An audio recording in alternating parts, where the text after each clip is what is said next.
Business షురూ చేసినోళ్ళంతా లాభాలతోటి కొసెలదిస్తారనే నమ్మిక లేదు. సినిమాలు తీసినోళ్ళంతా తీసుకుంటూ పోతారనే గ్యారెంటీ లేదు.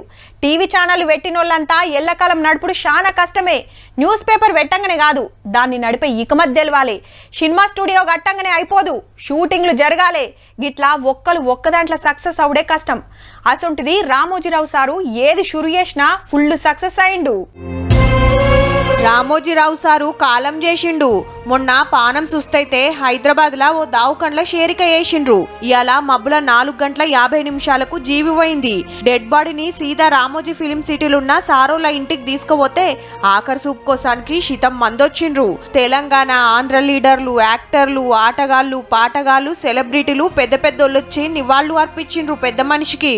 సాధారణ కుటుంబంలో పుట్టి ఒక అసాధారణమైన వ్యక్తిగా తయారు కావడమే కాకుండా ఆయన ఒక వ్యవస్థ కింద తయారయ్యారు. వ్యాపారంలో కానీ, ప్రజాసేవలో కానీ, ప్రజా సమస్యల్ని లేవనెత్తి పాలకుల నుంచి ప్రజలకు మేలు జరిగే విధంగా పోరాటం చేసిన వ్యక్తి రామోజీరావు గారు. విజయం ఆయనకి తెలియజేయాలని అనుకున్నాం, చేసి లోపల దురదృష్టం ఇలా జరిగిపోయింది. He's a legend in his lifetime. Telangana గురించి, ఆంధ్రప్రదేశ్ గురించి, భవిష్యత్తు ఎలా ఉండాలనే దాని గురించి కూడా చాలా గొప్పగా చెప్పిన మహానుభావుడు. 88 ఏండ్ల కిందట ఆంధ్రల కృష్ణా జిల్లా పెద్దపారుపూడిలో పుట్టిండు. చెరుకూరి రామయ్య అసలు పేరు. ఈ స్కూల్లో రామోజీరావు అని మార్చుకున్నాడు. ఫస్ట్ లా చిట్ ఫండ్ కంపెనీ షురూ చేసి అటెన్క పేపరు, టీవీలు పెట్టి ఎంతో పేరు సంపాదించిండు. చెరుకూరి గ్రూప్ పేరు మీద ఎన్నో బిజినెస్లు చేసిండు. సిటీ శివార్ల కట్టిన రామోజీ ఫిలిం సిటీలా బయటి దేశాల సినిమాల షూటింగ్లు కూడా అయితాయంటే ఎంత పెద్దదో చూడురిగా. తెలుగులా మంచి మంచి సినిమాలు ఎన్నో తీసిండు. కొత్త కొత్తలను యాక్టర్లను చేసిండు సారు.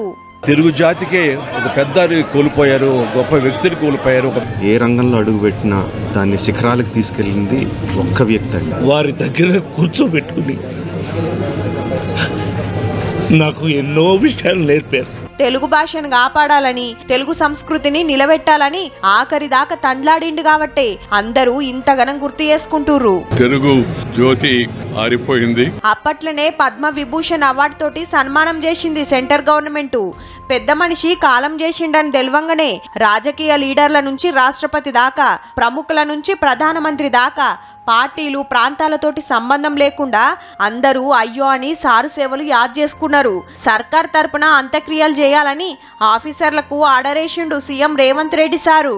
తెలంగాణ రాష్ట్ర ప్రభుత్వం పక్షాన కూడా వారి యొక్క అంత్యక్రియల్ని అధికారికంగా నిర్వహించాలని గౌరవ ముఖ్యమంత్రి గారు ఇప్పటికీ ఆదేశించినారు. రండి, నేను ఎప్పుడైనా చనిపోతే నా సమాధి ఉంది చూతురు అనేవారు. ఇగో గిదే అది, బతుకుండగానే సమాధి కట్టించుకుండట సారు.